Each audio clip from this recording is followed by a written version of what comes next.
L'ascète Valmiki interrogea Narada. Qui donc est à présent en ce monde vertueux et vaillant, connaît le dharma et reconnaît les bienfaits, dit la vérité, est ferme dans ses observances, a une conduite pure et fait le bien de toutes les créatures. Nombreuses et difficiles à acquérir sont les vertus que tu as mentionnées, ô sage. Je sais quel est l'homme qui les possède. Écoute, je vais te le dire. Il est issu de la dynastie d'Ikshvaku et s'appelle Rama.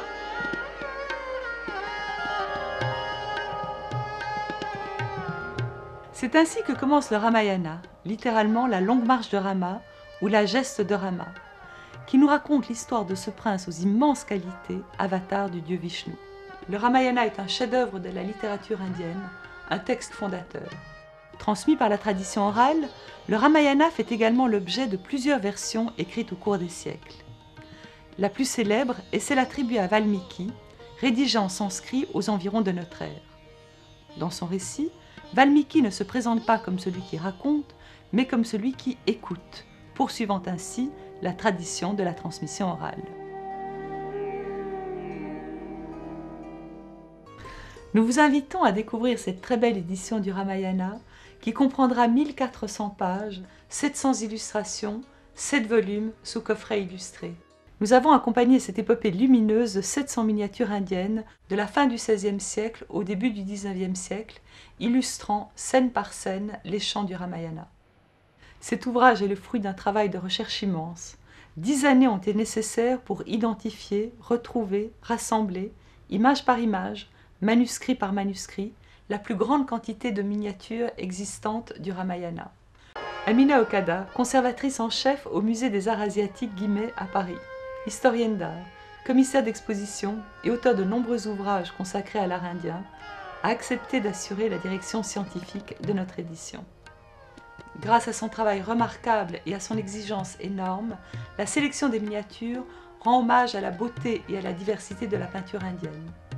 Amina a également rédigé 600 commentaires accompagnant les œuvres.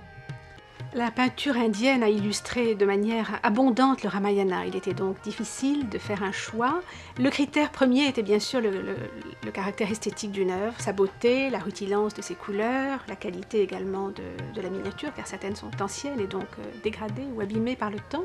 Il fallait aussi pour certaines d'entre elles qu'elles se distinguent par leur iconographie de la manière traditionnelle d'illustrer tel ou tel épisode emblématique. Et nous avons également privilégié, dans toute la mesure du possible, ces scènes un peu incongrues, légèrement décalées par rapport à ce que nous attendons d'un peintre Rajput, par exemple, au XVIIe siècle, lorsqu'il doit illustrer tel épisode.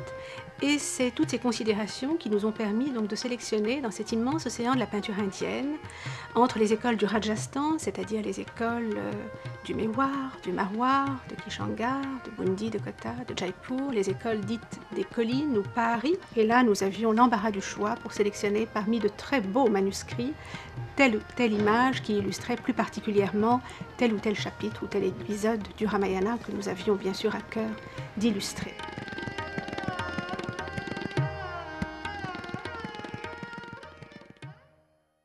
Un régal pour les yeux, un régal pour l'esprit, et la possibilité de pénétrer l'Inde profonde à travers un de ses mythes les plus sacrés, l'épopée du Ramayana.